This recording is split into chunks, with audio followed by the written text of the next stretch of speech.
Okay, can everybody see the source sheet? Yes, okay, can you hear anybody? Okay. Okay, now raise your hand if I forget to scroll down in the middle, okay? Because I use my own source sheet. Okay, so if we look at source number 1, in Shir HaShirim, Perek Bet, Pasuk Yudalid, we're reading about an exchange between the Dod and Ra'aya, right? The beloved and their lover. And we see that he's calling out to her and he's saying, Pasuk Yudalid, Yonati b'chagvei hasela, my dove in the cranny of the rocks, the holes of the rocks, Beseter HaMadriga, hidden by the cliff underneath the stair, Har'ini et mar'aich, show me your face, show me your countenance, Hashmi'ini et kolech, let me hear your voice, Ki kolech arev, because your voice is pleasant, Umarech naveh, and your face is beautiful. And actually, just by reading this now, I'm reminded that my daughter, Nava, we named her Nava because the word Nava appears numerous times throughout Shir HaShirim. And Nava was born after, it was 5 years ago. My parents were visiting us in Israel and we were at a hotel and we were learning Shir HaShirim with Shani Tarragon every day. I would go in the evening with my mother to learn about Shir HaShirim. And then, even though I was 35 weeks pregnant, Nava decided that it was time to come out. So she was born after Shvi'i Shel Pesach. She's named Nava, B'zchut Shir HaShirim. Just seeing her name there makes me happy. So Rashi on Shir HaShirim explains, what is this part talking about? As we know that Rashi sees all of this story of Shir HaShirim as an allegory of the story between Am Yisrael and HaKadosh Baruch Hu. This love story, this sweeping love story of a lover and his beloved trying to find one another, seeking each other out. One hides, one runs away, one knocks, one opens the door when it's too late. It's this very intriguing story going on between them. And Rashi explains this pasuk and explains, what is this pasuk referring to? Which moment in time is this pasuk referring to? If you look at source number 2, it's speaking about that one moment when Paro is chasing after them. And we know that they were given the green light to leave Mitzrayim, right? And they're leaving and they're on their way out. They're on their way towards the Midbar. And suddenly we see that Paro starts to chase them. And he reaches them as they are encamped right before the sea. They have nowhere to run in front of them because the sea is right there, it's in front of them. And they couldn't go sideways because there were wild animals all over. What were they likened to at that very moment? To a dove that is escaping from a hawk. And this dove that's running away, that's trying to escape the clutches of the hawk, goes inside the holes of the rocks. And the nachash, the snake, is just waiting there, hissing at this Yonah. If she goes inside, there's a snake. If she goes outside, then there's going to be a hawk. Amar la HaKadosh Baruch Hu, Har'ini et maraich et kisharon pe'ulatech lemi et pona be'et tzara. HaKadosh Baruch Hu says, show me your face. Show me the talents of your actions. Lemi et pona be'et tzara. Who do you turn to in a time of need? Hashmi'eli et kolech. Let me hear your voice. What does that refer to? Vayitzaku b'nei Yisrael el Hashem. At that moment, Am Yisrael cries out to HaKadosh Baruch Hu. It's a very vivid scene here that Rashi is bringing here. And we're imagining a Yonah, and the imagery of a Yonah, the imagery in Shir HaShirim is something that's extremely rich. There is imagery taken from nature, imagery taken from adornment and jewels. All types of imagery are used in the words of the Raya and the Dod, right? The beloved and the lover. And here, the imagery that they're using is the Yonah. The Yonah represents something that's very wholesome, very full, something with beauty, and an animal that never leaves its partner. They always stay loyal to its partner from the very beginning, from the outset, which we don't see in the wildlife. It's the only animal that has this loyalty.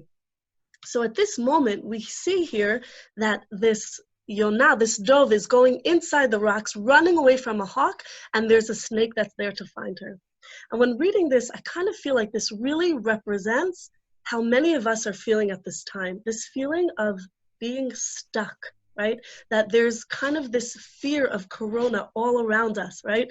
If we go outside, then we have to wash our hands all the time and wear masks. And anytime we need to buy food for the children, but yet we're afraid to go outside because we don't want to bring the corona into our homes. And so therefore, we're kind of in this limbo, this place of feeling stuck, as Am Yisrael felt right before the sea was split, as the Egyptians were running after them. If we look at source number 3, the Alshich places an emphasis on the order of the words in this pasuk that we just read. And he explains. He says here, "Ve'etzati hi," my advice is, and he's giving us advice, "Al titzak al shivrech bli tshuva v'shivron lev tchila." Don't cry out for something that's broken in you, something that's hurting you, something that's difficult for you, without first doing repentance, without first having a heartbreak beforehand. Al kol asher chatata al nefesh, for all of the sins that you have done. Because if you're crying out and you still haven't changed your ways and returned, it's kind of like your hands are impure, right? You're holding something impure in your hands, and therefore, lo ta'arev shavatech lefanai. Your crying out to me won't be pleasant to me, won't be beautiful to me. Ach tchila, on the second line, harini at maraich. First, show me your countenance, show me your face. V'hu ki kol ish Yisrael yesh lo tzelem elokim al panav. Because each man of Israel has the tselem of God, I forgot the word tselem in English, the shadow, no, that's not the right word, of God on his face. And then if he kind of goes off the path of serving God, his face changes, okay? And there's a distorted version of his face. However, when an evil person goes back from his evil ways, Yashuv mar'eotov, his beautiful countenance, his good countenance returns to him. V'yitaken tzelem elokim al panav. And this tzelem elokim is fixed upon his face as he was before he sinned. So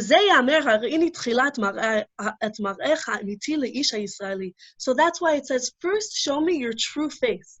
This is the true face of you before you sin. So therefore, before you cry out to God, look at your ways. First look into your efforts, look at yourself, and make sure to do that fixing of whatever is broken. And then after that, hashmi'eli at kolech. Then after that, let me hear your voice. And ask for this salvation from me. Cry out to me. Because your voice is beautiful to me. The same way that your face is beautiful to me, but not before you fix what needed to be fixed.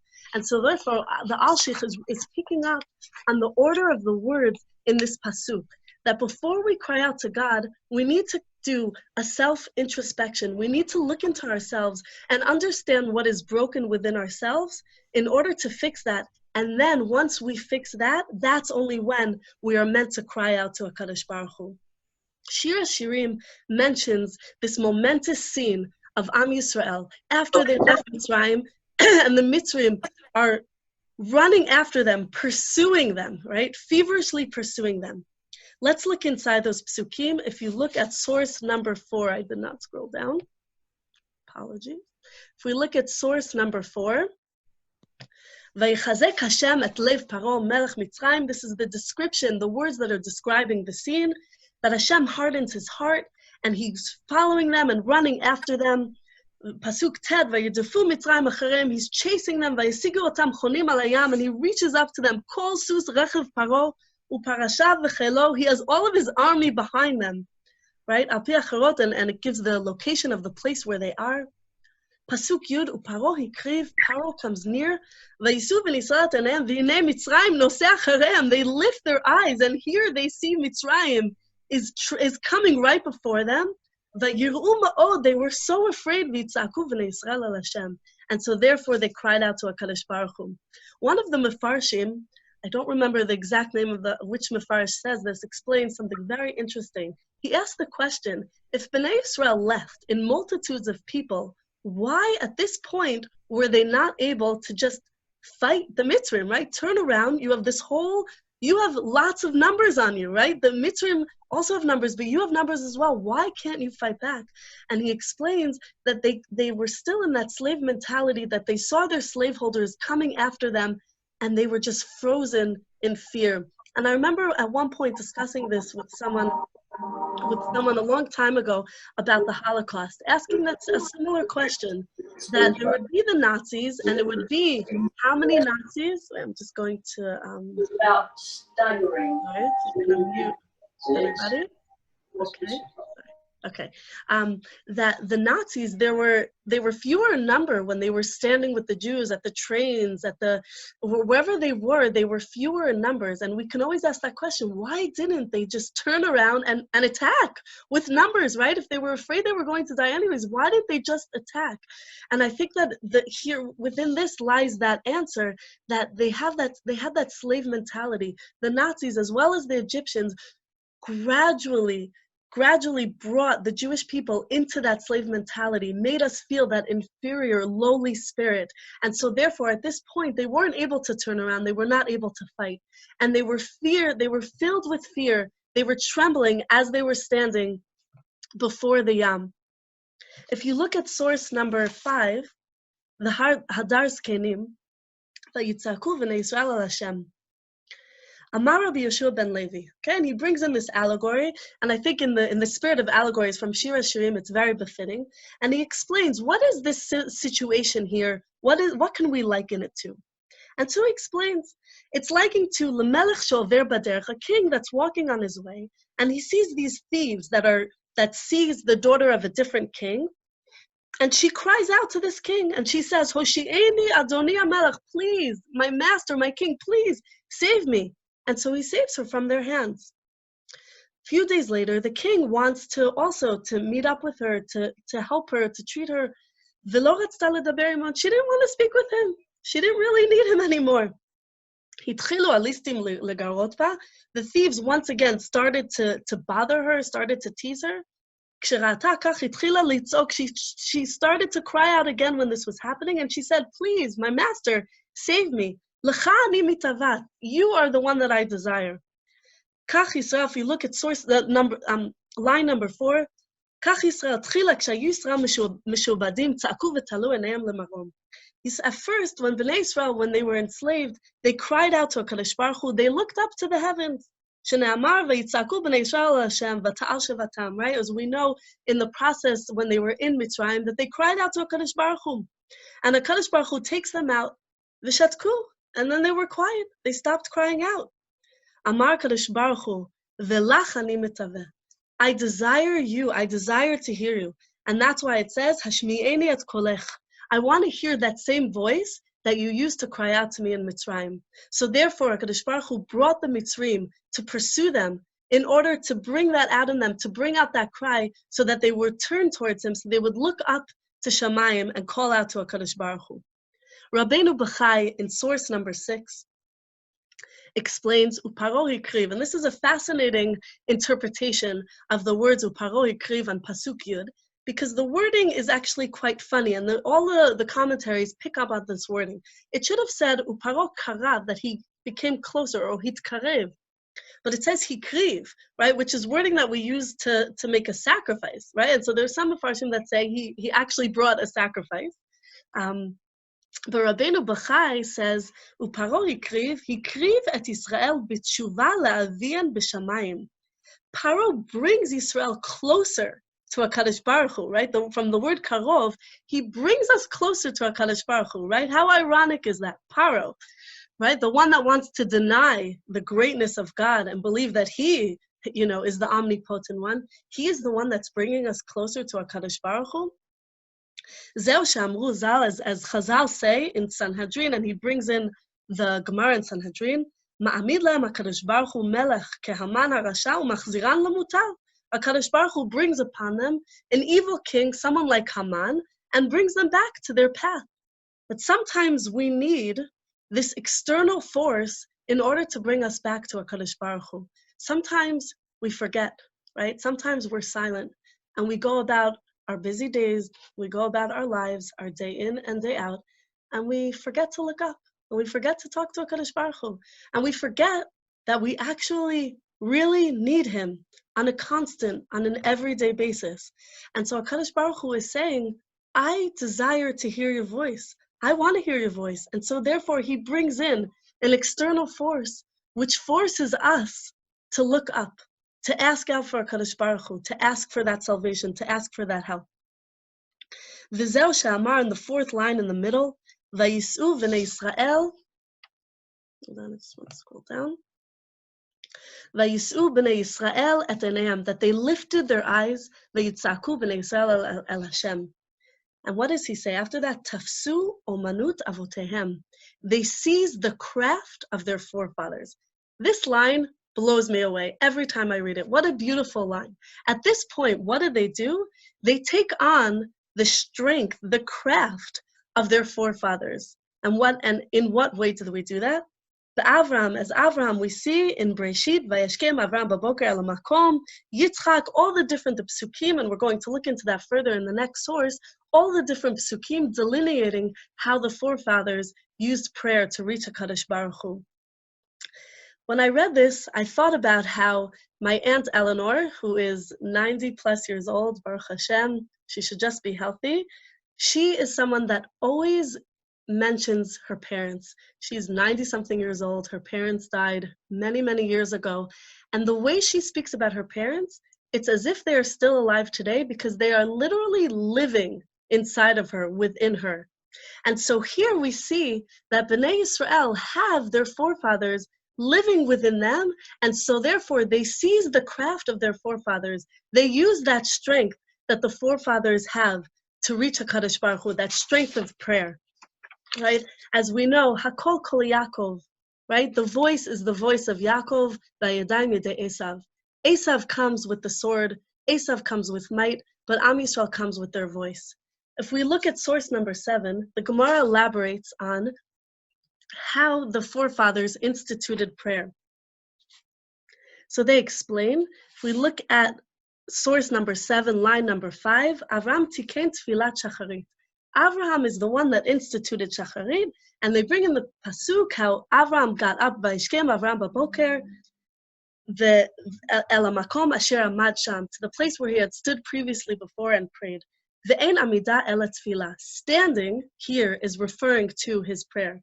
Avraham, right, is the one that's the beginning. He's the one that's standing up, that's beginning the day, starting the nation, the first one, the one that comes in with the light of the day, right? That after this, with the sunrise, he comes in and he's the sunrise of our nation. After Avraham, we have the Hemshechiyut, the continuation, right? Who we see that with Yitzchak. What does Yitzchak do? Yitzchak tiken tfilat mincha.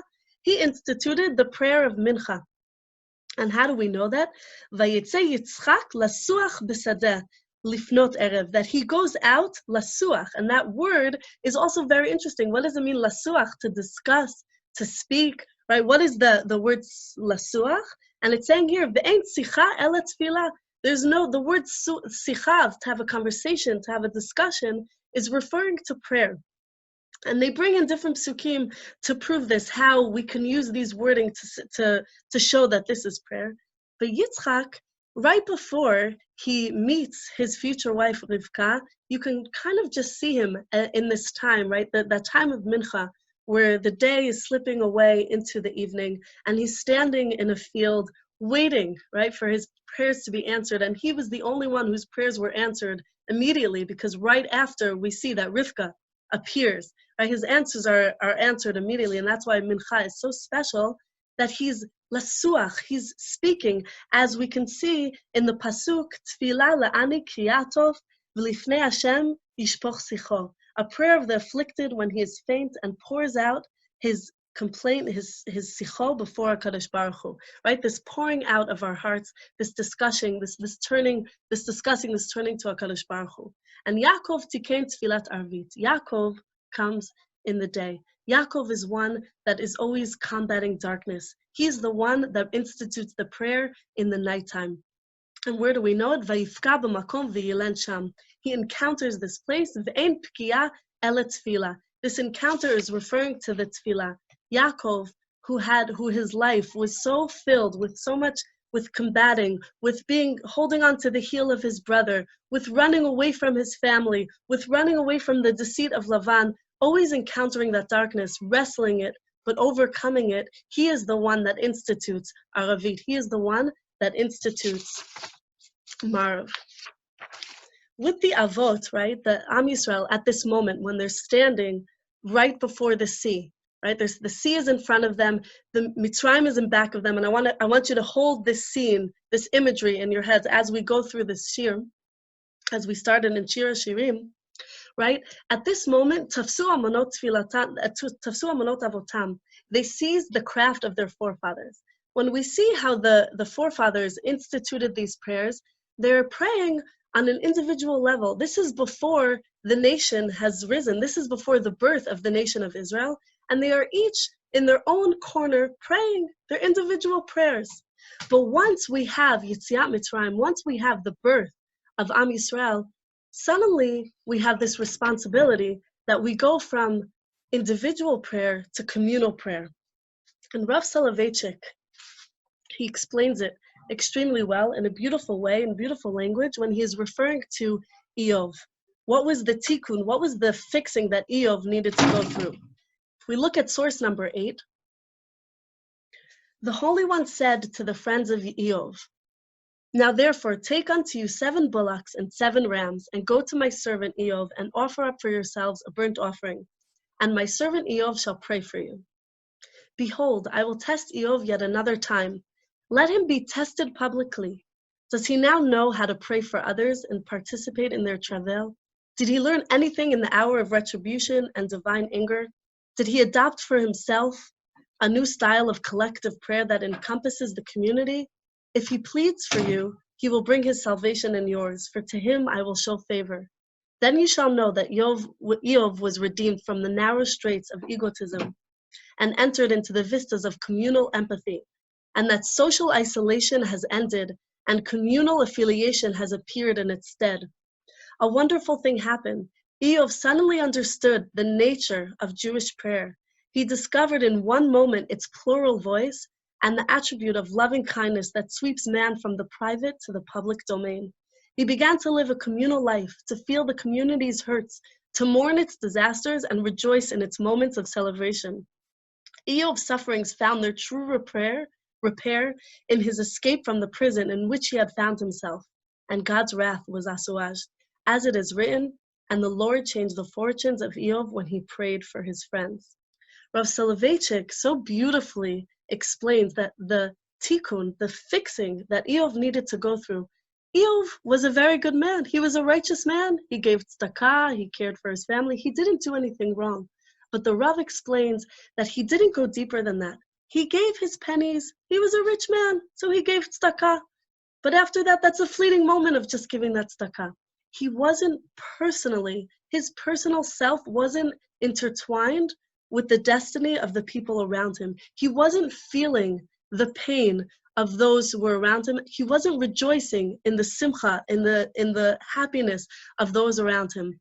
And I just want to say that really, in Israel, this is something that I find that I encounter on a very deep level, that people really understand this sense of having that communal self, that people, you can go on the street and sometimes it can get annoying, right? You can be with your baby and they can say, "Oh, is your baby cold? Should we cover them? Should we put socks on your baby?" Right? It can get, it can kind of overstep the boundaries at times, but it's coming from that place of when you tell them something that's happy, a complete stranger will feel that joy that you're feeling, or on the contrary.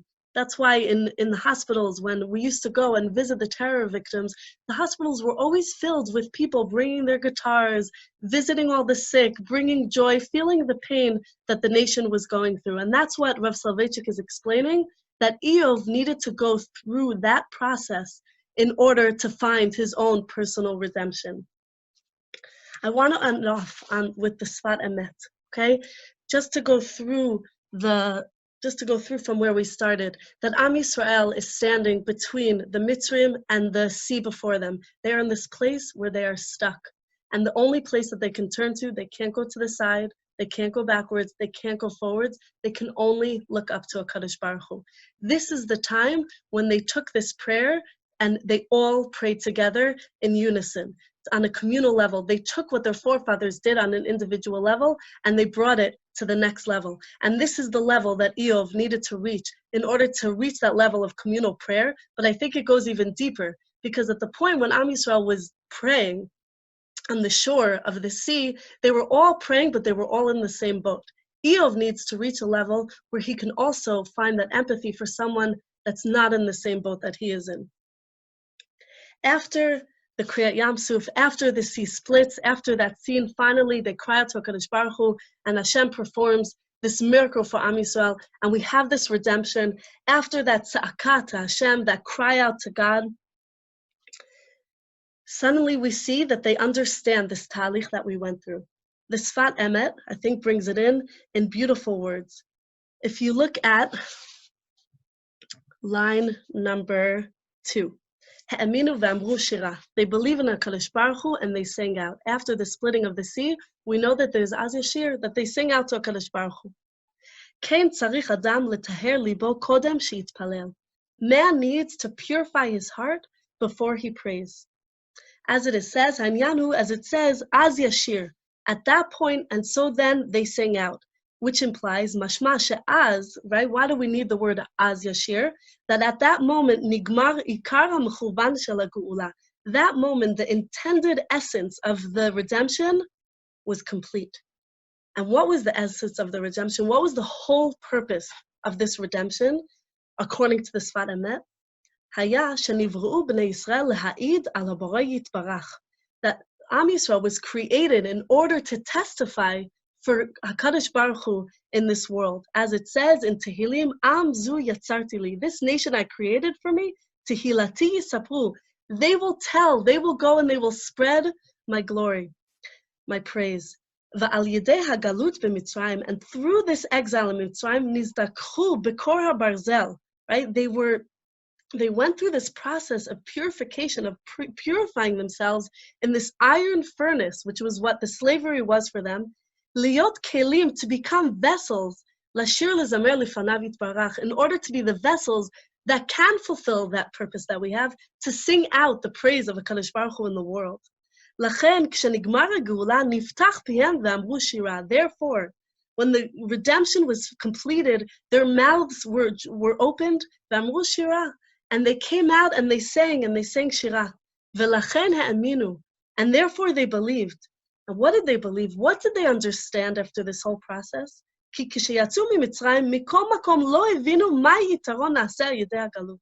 they left Mitzrayim, they did not understand the advantage that they gained from being through this whole exile.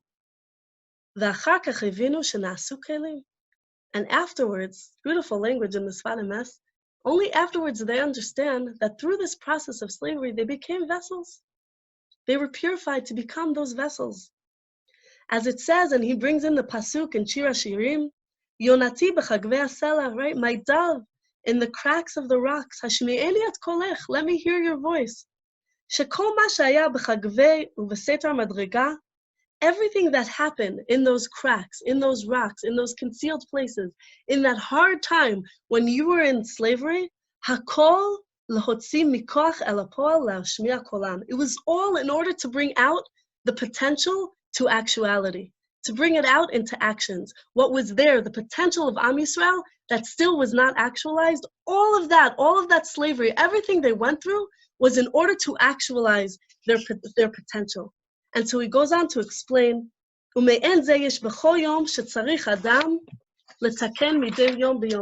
that every day, and he brings this down to what we need to do on a daily basis, that every day we need to fix everything that his inclination is overcoming him, right? Every day one man needs to conquer what his Yetzer is trying to overcome him with. In order every day to fulfill this. And only after he merits to purify his heart can he call out Kriyat Shema and can he pray. Am Yisrael went through this process, right? They went through this process where they were enslaved in Mitzrayim. And they needed to go through this slavery in order to become who they were meant to be, in order to be purified so that they can testify to their creator, so that they can cry out and in song to HaKadosh Baruch Hu. So whereas before in Mitzrayim, they cry out to Hashem because of the enslavement, and Hashem answers their prayers, and then we see that there's silence. Once again, Hashem brings the Mitzrayim to run after them, to pursue them, right? So that they feel that feeling that they are stuck, that they have nowhere to go, that they can only look up towards HaKadosh Baruch Hu. And after that, once the sea is split, we go from that crying out to that singing out of praise, to that understanding that they had gone through this whole process in order to actualize their potential. I wanted to share with you my personal process that I've been going through with this Corona age, era, however we want to call it. When recently, in the past few weeks, when when the quarantines were starting and the schools were starting to close down in different countries, and as that whole process was happening, it did happen quite gradually. First, it happened in Israel, and then America, and I have family in both places, and we were kind of waiting for it to happen in England, a little bit of a delay there, and all this time, I felt like gradually the walls were kind of crashing down on me. Like I was in this place of gasp, how am I going to be able to deal with this, right? How can we manage this? How can I be home all day with my children? How can I homeschool them and continue on our shlichut? We left Israel in order to come here to England for Mizrahi, and now all of a sudden all of these wonderful events that we were planning were being canceled one after the other, and it just felt like everything was crashing down. Like I was kind of like that dove that was trying to run away, to go under, to hide under that rock.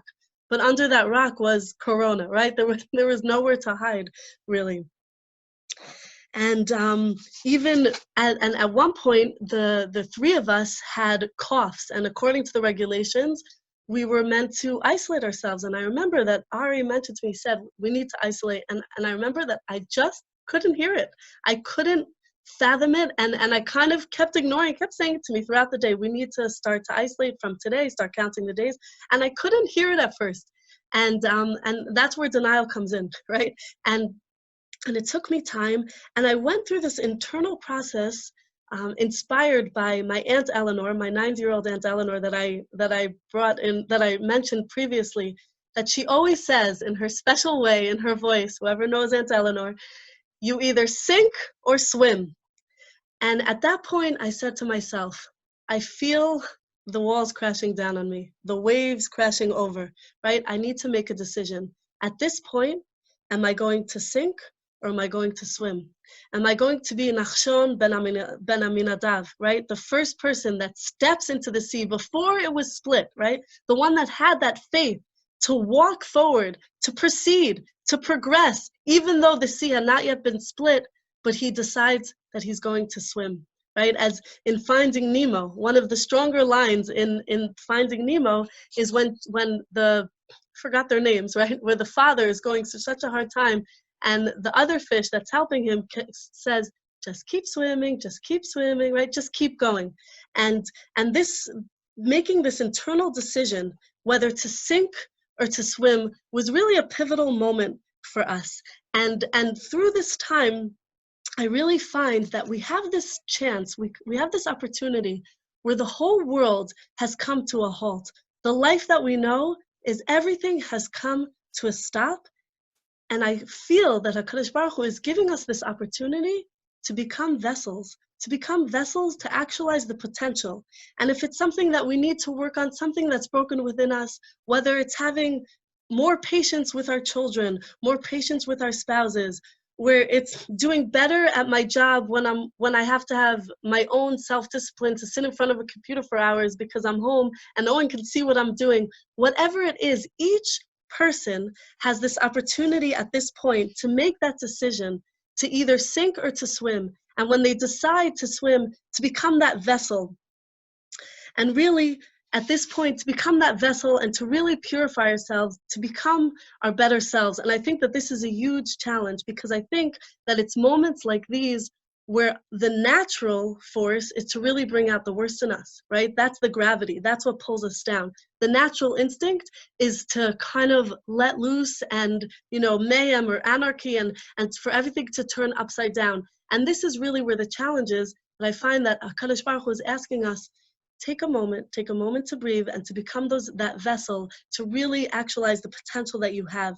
And at this point, to make sure every day to call someone that that might be lonely. Everybody is really dealing with it on their own level. I see from my aunt how hard it is, someone that's living alone, to really go through this process, to make sure that in this time, yes, we are working on ourselves, but we also need to take on that communal responsibility that Eov, right, that Eov needed to learn in order to gain his self-redemption, to have that responsibility to others, and to be isolated, but really isolated with this communal responsibility. So I pray that in this time, that in this hard time that we're going through, that we can find our voice, we can purify ourselves and find our voice to call out to HaKadosh Baruch Hu for a speedy redemption, that we could come out on the other side of Kriyat Yam Suf, singing and praising HaKadosh Baruch Hu and being our better selves. Thank you so much for joining. Laila Tov. Thanks so much. Thank you. Thank you so much for coming. Thank you so much. Chag Kasher v'sameach. Be well. Enjoy. Stop it, Kenny. Thank you, Laura. Thank you, Laura. Oh, that's Dana.